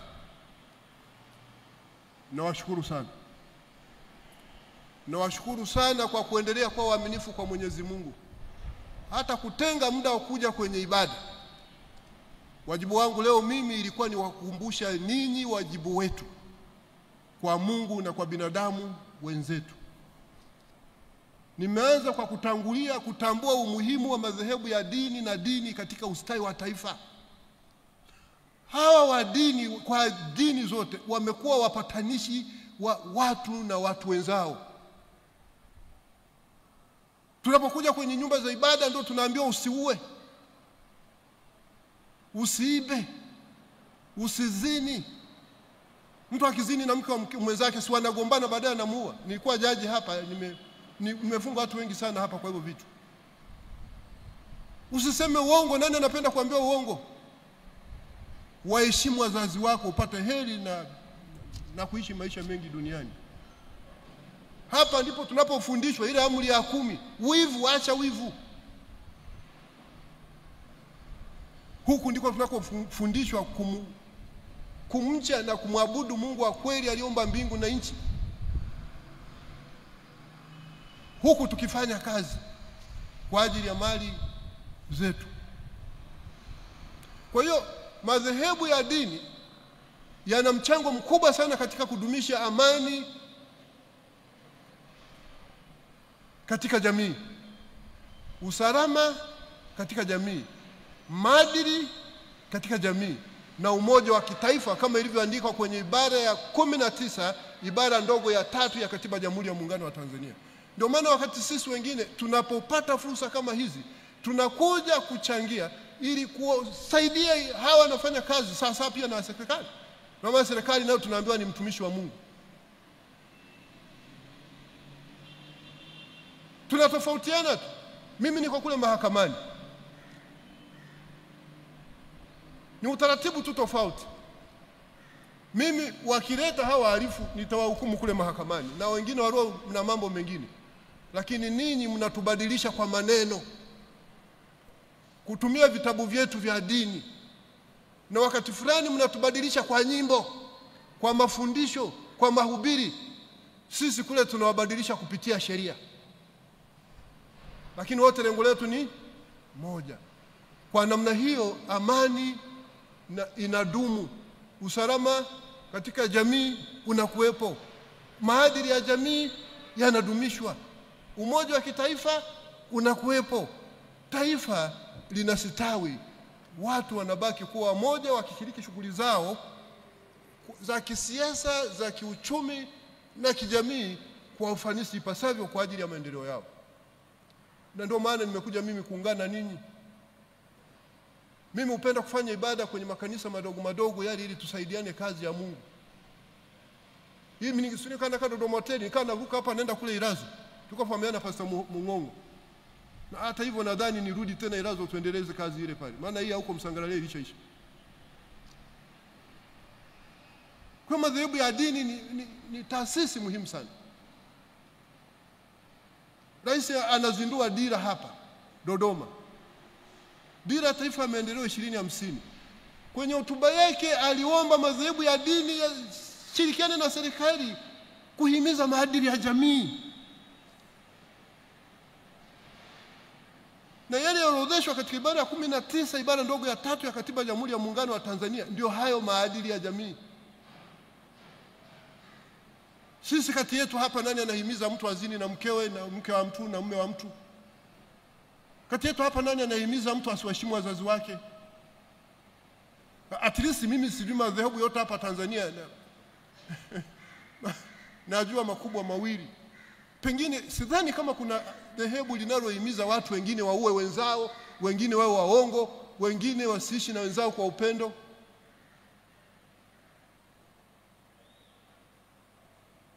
Hii si shughuli wala hata shughuli ya masaji, ni shughuli ya kijamii ya maana sana. Madhehebu haya ndio yamejenga hospitali, yamejenga tena. Kabla sijaendelea, hii zahanati iliyokuwepo hapa ilikuwa ndio kimbilio la watu wote wanaokaa hapa Dodoma.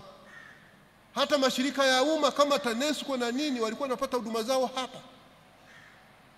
Na siku moja aliyekuwa makamu wa rais wa Jamhuri ya Muungano wa Tanzania aliugua akaja kuhudumiwa hapa.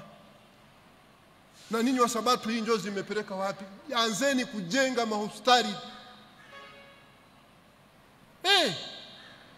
Hamwezi kwa mnahubiri mikutano tu sijui net event wapi. Anzeni kujenga mahospitali, na hasa hivi vituo vya afya. Hatuwezi kupoteza ile njozi. Kule nakotoka mimi Msoma, wale wa mishonari kile walipokuja, walipoweka kanisa, waliweka na shule. Ndio maana sisi tukasoma.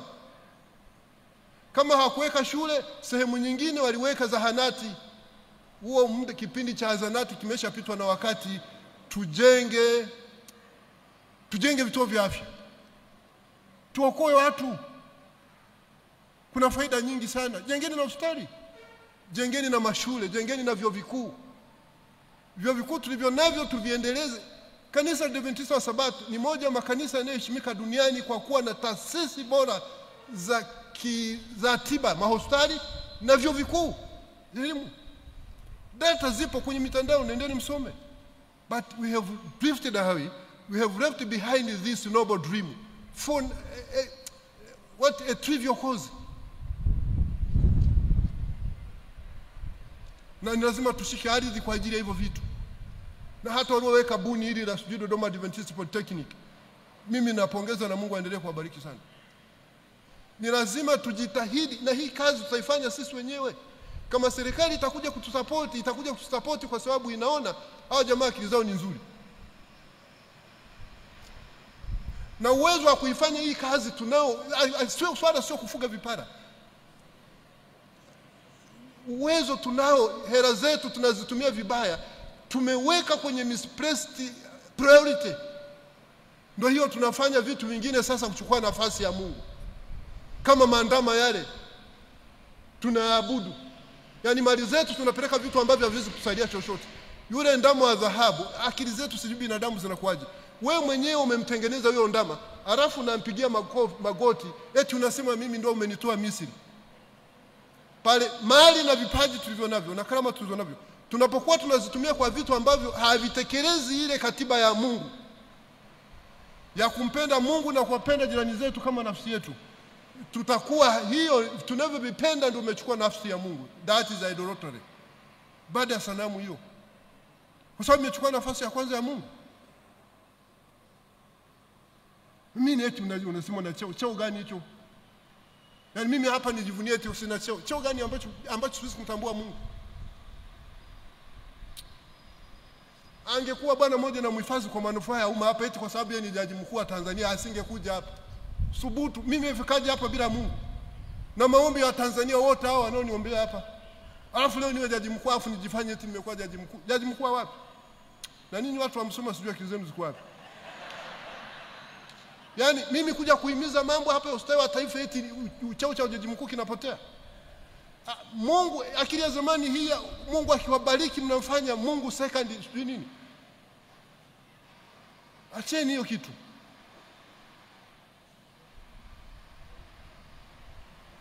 Sisi tuliamini kwamba ninyi mliobarikiwa kwa hicho ambacho mnataka, ninyi ndio mlipaswa mwe karibu zaidi na Mungu. Huu mfano wa huyu kijana tunayemsoma kwenye Mathayo sura 19 mstari wa 16 hadi wa 22 ni mfano wetu sisi wote, ndivyo tunavyoishi. Tuache. Kanisa hili lina nuru kubwa sana, lakini tunazidi kudrift away. Hatuna tofauti na wale wa Israeli. Watumishi wa Mungu, kadiri ambavyo tunakuwa na nuru kubwa, ndivyo tunavyozidi kwenda mbali. Ndivyo Wayahudi walivyokuwa, wala hata tusiwalaumu. Ninazungumza haya wakati bado history iko fresh kwenye mind zetu, kwenye lesoni ambayo tumekuwa tunasoma wiki hii. Hakuna hata siku moja ya Mungu inapita mimi bila kusoma lesoni. Na kama kuna kitu mnakiona kama na kitu chochote chema, lesoni au neno la Mungu lina mchango mkubwa sana katika maisha yangu. Tujifunze kutambua wema ni nini na tuutende. Narudi, niko hapa. Na mwema ni nani? Tujitoe mje kutambua uzima. Kabla hujapata uzima wa milele lazima uwe na uzima hapa, na uzima unapatikana aje? Kwa kumfuata Yesu. Tujifunze kuwa wakamilifu katika uhusiano wetu na Mungu na uhusiano wetu na mwanadamu mwenzetu. Huyu bwana alikuwa hazini, alikuwa anaheshimu wazazi wake, alikuwa haibi, alikuwa hasemi uongo. Si ndivyo alisema, yeye nimeshika yote, nimepungukiwa na nini tena? Shida yake upendo kwa Mungu na upendo kwa mwanadamu mwenzake. Alifanya hii kama kitu cha kawaida tu, ritual.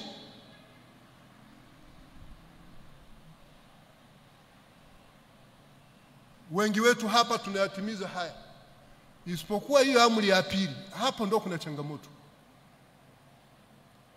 Hawa wazee wa Mungu hawa, watu wa Mungu hawa, wakiwa na ofisi yao nzuri, kwanza ninyi ndio mliwapa hapo wakajenga hiyo ofisi yao kwa kujisikiza.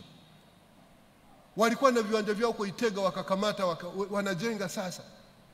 Hivi kazi hii inawezaje kufanyika ikafanikiwa kama haiwi coordinated centrally? Kuwa na watu wa Mungu hawa na sehemu wanakaa, ofisi zao ziko hapo, inapunguza hata na gharama. Makazi yao yanakuwepo hapo, na hapo kuna nyumba ibada. Waadventista wa Sabato ninawashauri turudi kwenye njozi yetu. Niliishia kwenye huduma za afya, tuendelee na shule. Wakati serikali inataifisha hizi shule, kanisa la Adventista wa Sabato japokuwa halikuwa limeenea Tanzania yote, ndilo liliongoza kwa kuwa na shule nyingi za msingi zilizochukuliwa na serikali. Walikuwa na njozi, they were so much visionary.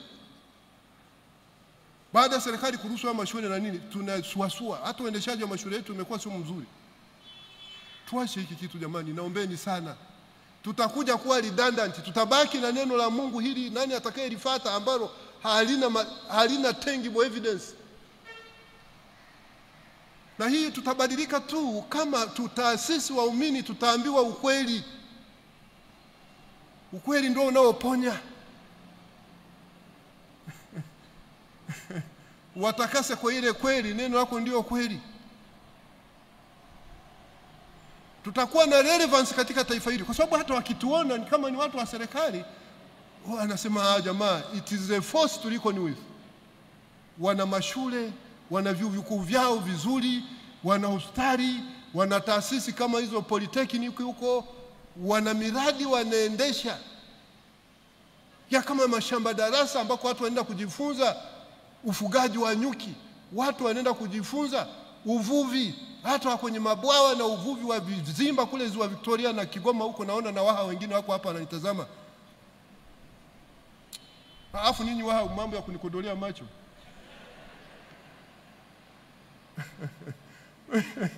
Achungaji hawa jamani, ndugu zangu tunaelewana. Hao Waha nadhani wako hapa akina Ezekia.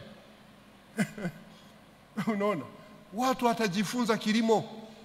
Kama hapa Dodoma tunazao uzuri la Dodoma, ardhi ya Dodoma inakubali kwa mazao yote tu hapa, na fursa ni kubwa. Watu watajifunza ufugaji. Sasa hivi kuna biashara kubwa sana kwenye mbuzi. Hao watu wachungaji na wasaidieni nini? Mnataka sadaka.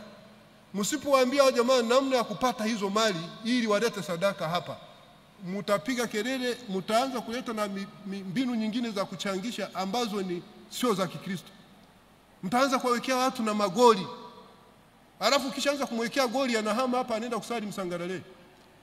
Msangalale kule wanasema sisi bana Dodoma Central amejenga kanisa hili. Ngoja sisi tuanze kuweka kitu. Kule nako naenda jamaa wana mradi. Wanasema mimi naenda Irazo. Irazo nao naenda wanaendelea na shughuli. Wanasema mimi naenda Ipagala. Ipagala pale unakuta wamelala usingizi. Wanasema mimi naenda Changombe. Changombe nao unakuta wana mradi. Ama wanajenga hospitali yao ile ya Matogoro, Matomboro. Maana hivi vitu sio lazima ujenge hapa.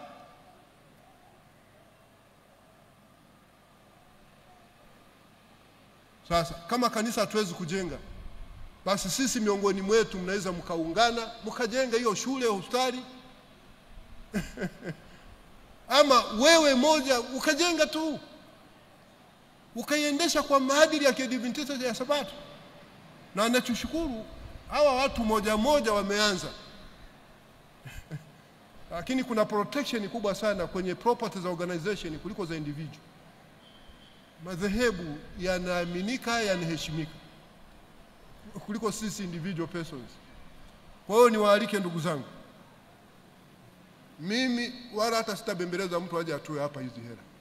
Wajibu wangu ilikuwa ni kuwakumbusha wajibu wetu sisi wote. Hili swala mmeshaambiwa sijui miezi mitatu iliyopita. Na mradi huu ni endelevu na hatuanzi leo.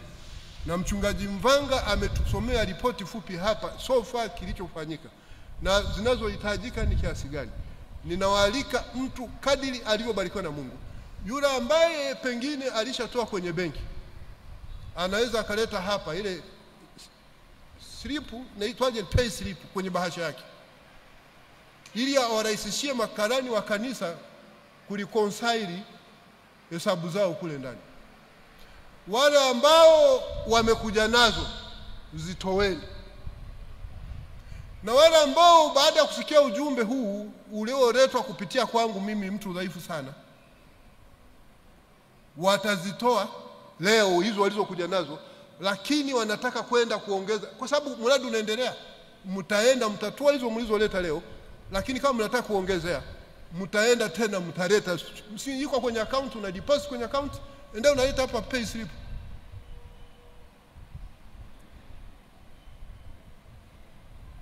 Na wale ambao walikuwa hajajua umuhimu wa hii kitu, jinsi hata matumizi ya mali zetu yalivyofungamanishwa na ibada, yalivyofungamanisha na uzima tunaotaka, yalivyofungamanishwa na ukamilifu, ili tuweze kufaidi huo wema wa Mungu, kwa sababu mwema ni moja tu. Kumbe wema unahusisha kumtolea Mungu na kumtolea mwanadamu. Kwenye context hii hapa, kumpenda mwanadamu mwenzako kama unavyojipenda. Ndivyo wanavyofanya wachungaji wanaonijua, ndivyo wanafanya. Huyu Yusufu Zege ananifahamu, nimefanya naye kazi kule Keko. Na mimi ni kwa mwanasheria mkuu wa serikali, naenda Keko kwa watu maskini kule. Sembuse ninyi hapa. Tunajua kwamba tumefika hapa kwa sababu Mungu ametufikisha. Anayefaidi rehema na fadhili za Mwenyezi Mungu zaidi ana wajibu wa kujifungamanisha na Mungu zaidi.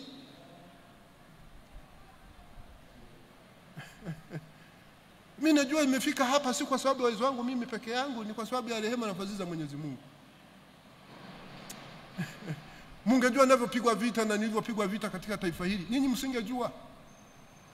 Mimi siwezi kupita sehemu na tangaza hivi sijui kuna upumbavu gani ninafanywa. Mimi sinajua Mungu yupo. Najua Mungu yupo. Alafu leo Mungu amenibariki na zawadi kubwa ya uhai. Alafu mimi najifanya eti sijui jaji mkuu wa nchi gani, ibada niache kuja, eti nitaonekana huyu si jaji. Nchi imeweka uhuru wa kuabudu, alafu niache kwenda kufanya ibada. Alafu kwa kufanya ibada ndio akili yangu inaendelea kuwa nzuri. Na kama sasa pale Ikulu nilipokuwa rais mwenyewe ninafika naambia, Masaju tunakufahamu, huo naenda kwenye ibada.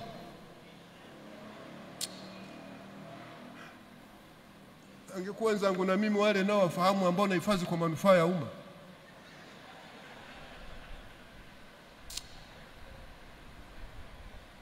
Hivi tukijifungamanisha kwa mfano na tabia ya Daniel na wale vijana wenzake, mnaona kuna faida kubwa pale. Katiba yenyewe imeweka huu ni uhuru, ni haki yako kufanya ibada, na imepiga marufuku hizi segregations. Alafu eti kwa sababu umepata neema ya kwenda kutumika huko, alafu nasema wataniona mimi sijui sijaendelea.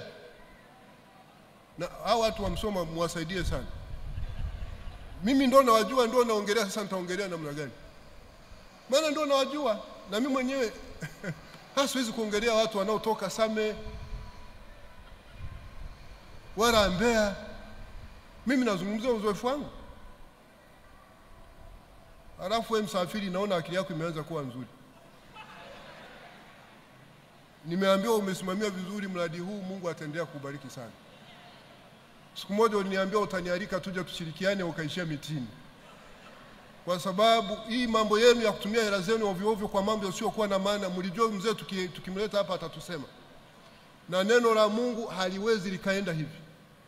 Hili neno lisema leo sio neno langu. Litazaa mbegu. Atakayelipuuza itakula kwake.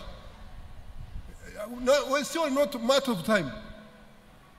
Hawezi kuwa Mungu amekubariki, amekupa hela wewe unakimbia na vibinti vya watu huku mitaani. Huku kanisani uleti hela. Jamaa mpaka wachungaji, ngoja niwaseme jamaa, na ninyi mtakapobaki nao kuambia muwasaidie. Hao walishafikia hatua ya kuombea magari yao yasipate ajali. Magari. Yaani hawana tofauti na wale jamaa kule jangwani wale. Badala ya kuombea wao wenyewe wanaoendesha hayo magari na kuyatumia wasipate ajali, wao wanaombea magari yasipate ajali. Yaani wanafanya kabisa ibada hapa. Yaani akili wameshapeleka kwenye magari badala kwenye uhai wa mtu. Ukija hapo ukiwaambia wanasema huyu mzee ana maneno makali. Basi Mungu awabariki sana watumishi wa Mungu. Ninawaalika tuimba wimbo namba 5. No, wimbo namba 120 na ni namba 5. Namba 5. Namba hili namba 96 au namba ngapi hili? Wimbo namba 5, vitabu vya dini vya nyimbo za Kristo.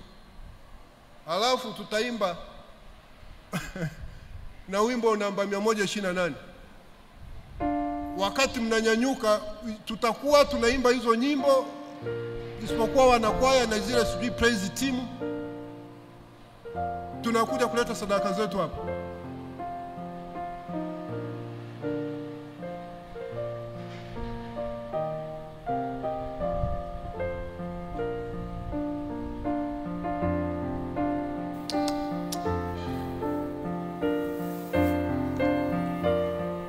Tusimame na wimbo namba 5.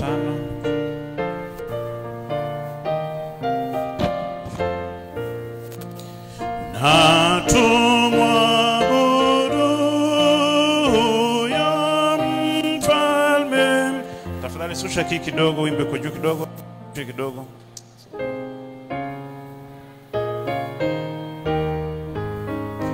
Na tumwabudu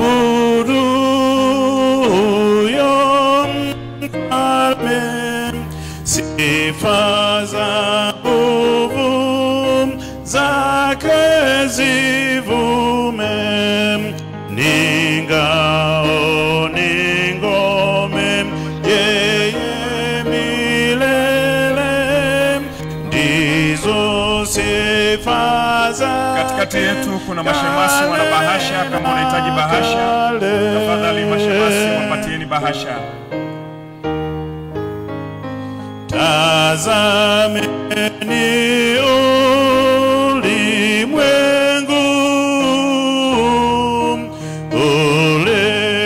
ulioumbwa ajabu kuu, sasa umewekwa mahali pake hata utimize majira yake.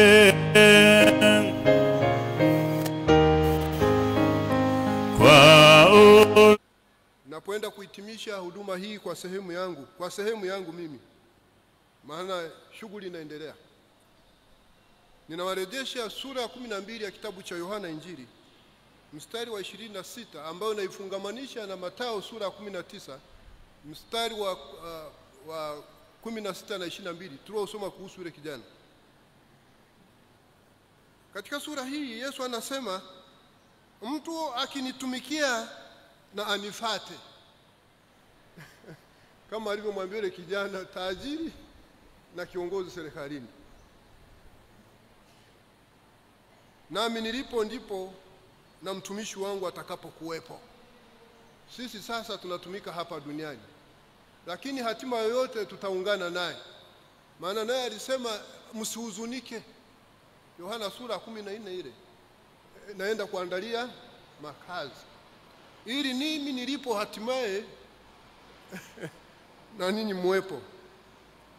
Lakini zaidi ya yote ni hicho ambacho tumejifunza wiki hii. Maisha yetu ya umilele itakuwa pamoja na Mungu wetu katika dunia au nchi mpya. Tena mtu akinitumikia Baba yangu atamheshimu.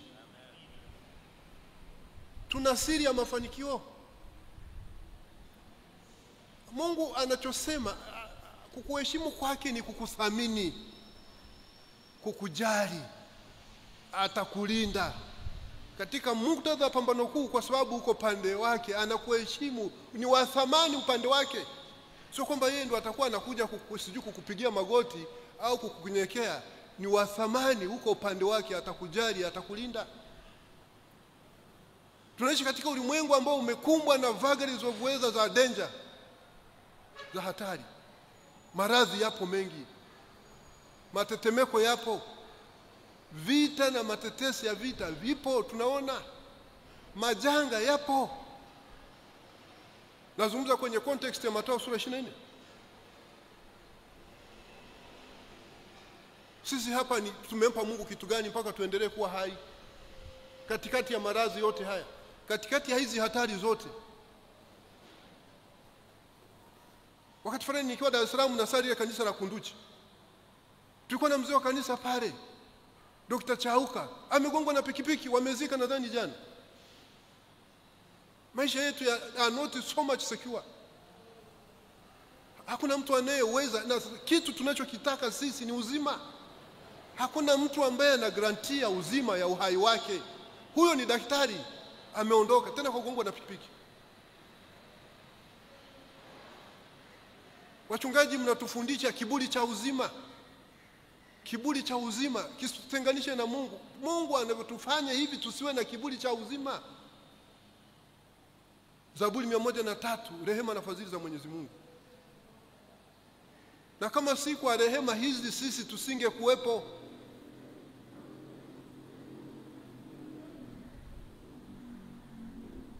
Ukimtumikia Mungu atakuheshimu, atakuheshimisha. Maana yake ni kwamba yeye ndio atakaye kuheshimisha. Mambo ya Nyakati wa kwanza sura 29 mstari wa 11 na 12, si vitu vyote vinatoka kwake. Tusiwe kama watu wamsoma tunadhani kwamba sasa Mungu eti atakuwa anapita na kusalimia hapo shikamo. Yaani wale jamaa sijui wakoje. Maana wanaweza kutafasiri kwamba eti Mungu sasa afu atatoka hapo ataanza kunibishia. Mimi nisema heshima ya Mungu sio hiyo mnaoamsema tu anapita pita huko anasema kapiliwa chasu ya wapi? Watumishi wa Mungu kaeni. Kaeni. Na Mungu formula yake anawajibisha wale wanaojua. Luka sura 12 mstari wa 47 na 48. Wewe uliyekuwa na nuru kubwa ndiye Mungu anakuwajibisha. Atamwajibishaje mtu asiyejua? Ndio formula tu iliyopo. Kwa Mungu aendelee kuwabariki sana watumishi wa Mungu. Kwa na mimi kuendelea kunilea leo kiroho. Yaani na mimi leo nimepona. Naweza kuhakikisha na mimi nimepona. Na amenitia moyo sana. Niwashukuru kwa mara nyingine hili kanisa kwa kunilea. Yule mzee Rusingo anafahamu tulivyokuwa tunahangaika naye. Mara mwisho wakati natoka hapa, cheo nilichokuwa nacho cha mwisho nilikuwa mkuu wa huduma. Cheo kikubwa sana kanisani. Huku serikalini ndio kama waziri mkuu. Walinipa fursa hao jamaa ya kutumia karama yangu kufundisha. Na kwa namna hiyo nikawavuta vijana wengi. Nikawa role model kwao. Na sidhani kama wale vijana wamepotea. Wanaoambatana mimi siku zote akili zao zinakuwa nzuri. Wakanitumia. Niliweka pembeni nafasi yangu ya wakili wa serikali hapa, na nilikuwa kijana handsome. Nilitumika shambani kwa Mungu. Kwa hivi mnavyoniona mimi, kanisa hili na mchango mkubwa kwangu pia. Na mwisho, ninawapongeza sana kwa huu mradi. Mmefanya kazi kubwa ya kumtukuza Mungu. Mimi nawatia moyo, umefanya jambo jema. Alafu ikawa ni coincidence sasa hapa ni makao makuu ya nchi. Watu wanaokuja kuabudu hapa hawatatudhalilisha,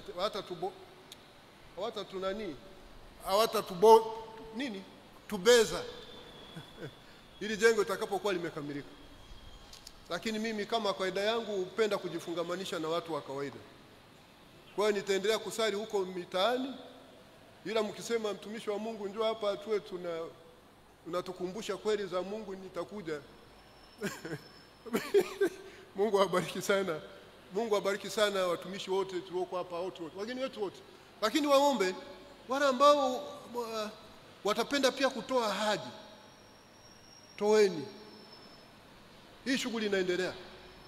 Lakini niwaombe, ninarudia tena. Tupunguze vitu viwili. Tupunguze uchoyo, tupunguze kutokumwamini Mungu. Maana ndio shida zinazotukabili. Haiwezekani tunatafuta shilingi milioni 400, tukose watu 400 moja wa kutoa milioni 1. Mikoa yote miwili. Yaani hiyo ni minimum. Aliyenaweza kutoa hata milioni 100 atoe, na wengine tutaponia umomo. Mimi mtu akinialika kwenye shughuli hii asitegemee kwamba nitakuja, kwa sababu maadili nitakuwa na kiuka. Hivi mimi nikianza kupeleka huko, jamani mnichangie hapa, hiyo kazi kesho watanitoa. Tuna viapo vyetu, tuna maadili yetu, tunajijua. This was not a big deal kwa watu wengine. Ningekuja tuanze hapo huko zimeshajaa huko. But mimi mkinialika mjue ninachokuja ni kuwashirikisha anachokitaka, kuwapeleka tu kwa Mungu, mtambue umuhimu wenu, hiyo kazi muifanye. Kama ni miezi 3 ya maandalizi, hata kama mwezi mmoja unaweka 500, mwingine 500, ungeweza, wengine ungeweza kutoa 500. Hii mikutano hii itaisha. Nadhani tutaendelea kuweka utaratibu mzuri wa kuboresha hii kitu. Watu watoe. Ingekuwa mambo mengine ile tunachangamka kwenda kutoa. Inapokuja kazi za Mungu tunaweka pembeni. Wakati wao tunamtegemea. Tunataka kubaki vijana kama yule kijana. Tunataka kubaki viongozi. Alafu tunataka kubaki matajiri. Alafu tunataka uzima. Ngoja niwaambieni. Kwa kadiri mtu yeyote ile anavyofanikiwa sana, ni kwa kiwango hicho huyo mtu anavyopenda kuishi muda mrefu. Mungu awabariki sana. Kwa elimu hizi na mengine mengi, usisahau kutembelea katika kurasa zetu za Facebook, Twitter, Instagram pamoja na YouTube.